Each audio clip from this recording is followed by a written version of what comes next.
Good morning.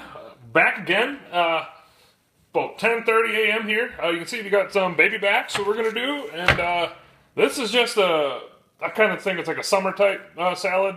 But basically, what you see here is you just dice it all up, boil the noodles up, put it together in a big bowl, do like a whole bottle of Italian, sometimes a little more, and makes for a really good salad. So I'll probably show you that when it's all put together. But I'm gonna go ahead and I'm gonna get these baby backs ready. Like again, obviously you peel the silver skin off. I like to rinse them and pat them dry.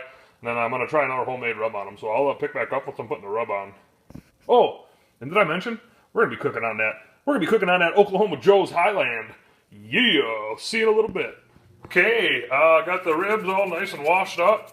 Silver skin pulled off. I'm gonna go ahead and throw the rub on. Another homemade rub I'm using today. Been watching a lot of Aaron Franklin's YouTube videos, and this is pretty much a direct copy of one of the rubs he made, and I figured I'd give it a try. So it's just 2 tablespoons of black pepper, 1 tablespoon of salt. Then I did a half a teaspoon of garlic powder, half a teaspoon of onion powder, and then a half a teaspoon of the paprika. Now, paprika for me, like I usually use it on chicken because it gives chicken a really nice color when it cooks, and that's the same thing I'm going for here. So. Just one comment here is like the salt tends to settle on this, so I'm learning how to just keep it moving, and I'm actually going to rub this with the actual holes up in hopes that the salt and garlic powder and everything will make its way out. But I'm just going to be pretty liberal with this. You can see that I use mustard for my binder again. That looks about good for me. Let's just go ahead and get that side. Go ahead and get this. So yeah, these are going to sit out probably for about an hour, and yeah, I will probably pick back up once I'm getting this salad ready. I'll just see you back out at the grill. So see you in a little bit. Okay, I thought I'd just quick check in. This is super simple to make, but if anybody was curious, you can see here that I got all the veggies and summer sausage all cut up. I used 1 stick of summer sausage, 1 yellow pepper, 1 red pepper, 2 cucumbers, which I kind of cut them up, so it probably in totaled like 1.5 cucumbers, 2 green peppers, and then I put it all in there. I threw some seasoning on it for now, and I just put a little bit of Italian on there, sort of mixing it up. Now what I'm doing here is I'm obviously boiling up the noodles. After they're done boiling, so obvious as this is, I'm going to strain it, and I'm going to shock it with cold water probably for about 5 minutes so the noodles aren't warm, and then I will probably put the rest of this bottle on there. So super simple to make. It is kind of time consuming if you have like a vegetable dicer. It saves some time when you're doing the veggies and stuff. But yeah, that's about all I got for now. So we'll see you in a little bit. Probably when I'm down at the Oklahoma Joe's. Okay, so just real quick, you can see I did put the gasket back on this lid this morning. I also used some of that RTV high temp silicone just on the top. For some reason, I bought 2 rolls of the lava lock, and 1 roll was thicker than the other, so it didn't shut right, so I decided to try to make a seal. I don't know if it's going to work or not. And then I also went around the firebox from the top and bottom halves, and I just went around that with RTV sealant, or that high-temp silicone probably 3 hours ago. Yeah, that's about all I got, so I will show you this. I'll pick back up once I put the charcoal on. I got her starting up in a chimney right now, so we'll be back in a little bit. Okay, we are back. You can see what I'm going to try doing today is maintaining a smaller fire. So I just poured the Kingsford. I'm going to use Kingsford today. I like Kingsford. But I'm going to wait till those 2 logs start on fire pretty dang good. Then I'll close it down and I'll throw the ribs on. You can see got the ribs just sitting there waiting. Got also using a water pan. And I kind of put it as kind of like a barrier between the firebox and the grill chamber. So yeah, I'll probably pick back up once I got these on. Okay, just put the ribs on. I'll show you what I got going in the firebox. The sealant around there works really good. See them burning pretty decent. I don't know if you can see that, probably can. So just go quick look at the ribs. And there they are. So yeah, this was sitting right at about 220. I'm going to try to get it up probably to like 250. I'm going to try to hold it around there the whole time. So, I don't know. I probably won't check back in for at least 2-3 hours. So, see you in a little bit. Alright, we are right at the 3-hour mark. You can kind of see the seal, or the RTV I did around the firebox is like 100% working.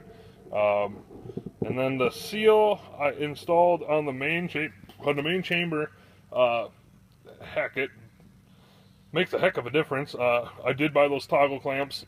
They weren't supposed to be here to like Tuesday, but they actually showed up like 3 hours ago, and I didn't feel like putting them on during the middle of the cook, so, or when I started cooking. But yeah, like I said, we're at 3 hour mark. I'll just give you a quick look at the ribs.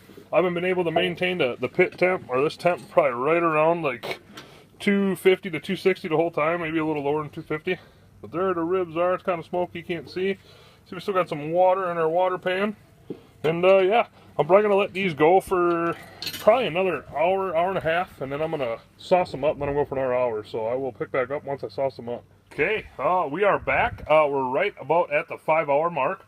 I've been maintaining the temp on the Oklahoma Joe's Highland at about, I let it drop down for a little bit, but pretty much just like the 250-ish range, I'll just say, for this whole cook. And yeah, I'm drinking Busch Light, and it's a good beer for those who like Busch Light and like to get crazy like that. And I got this thing right in my front yard, so all my neighbors can see me and wondering what the heck I'm doing talking to you guys. But I'll give you a quick look at the ribs. Yeah, you can see what I did there. I ran out of aluminum foil. I like the color of the ribs where they're at, so my hope with putting the butcher's paper on it is that it won't take on any more color. They're not quite done yet. Like I said, we're right at the 5 hour mark. Did a toothpick test. It should go through like a melted stick of butter when they're about done. The toothpick went through a little bit rough, so I'm going to let them go in this, and they're just loosely covered. Like this end right here isn't really even covered at all. Yeah, and one more thing, I picked up a pair of these welding gloves today. I would highly suggest that for changing your, you know, the damper on the firebox. You know, it makes it so you don't have to use something else.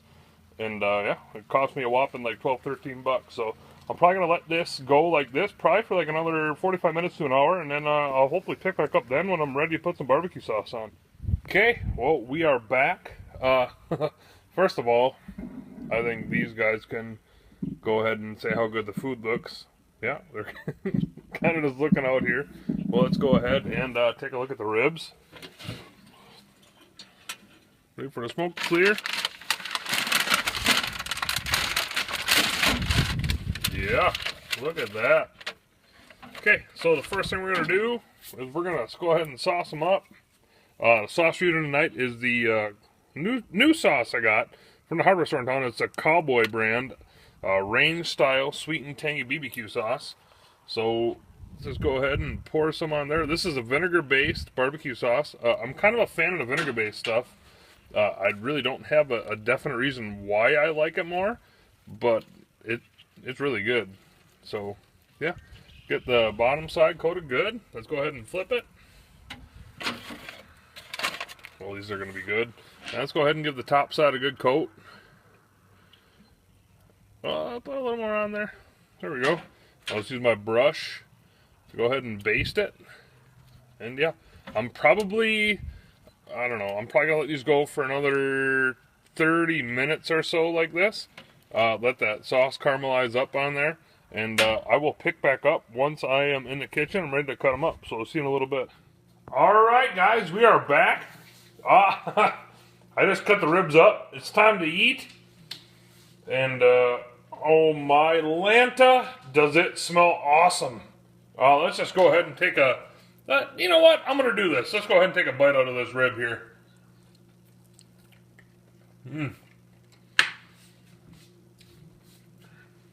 Wow. Yeah, that is pretty fantastic in my books. So I'm going to go ahead and eat, and you know what, I'll see you at the after the meal interview. So see you in a little bit. Okay, well, we got a little of after the meal video, and as you can still tell,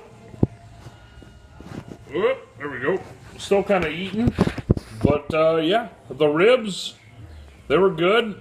They were not done. They were they were pretty dang rough yet. You really had to bite at them to get off the bone.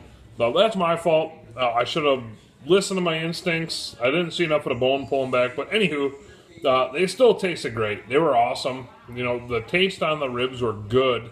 Just the way I wanted them to be weren't. So next cooked on the Oklahoma Joe's Highland, they're going to be on for a little bit longer. So yeah, I got nothing else. Like I said, taste was good, but they weren't all the way done yet, in my opinion. So yeah, I hope, I don't know. Hope this video of me failing helps you guys. You know, do that toothpick test if you're unsure of your ribs. You can kind of tell if they're done or not just by the way the meat pulled away from the bone. And it wasn't pulled away from the bone enough in my opinion. Or it definitely wasn't. So, yeah. I got nothing else. So, you guys have a good night, and, whoop, stay classy.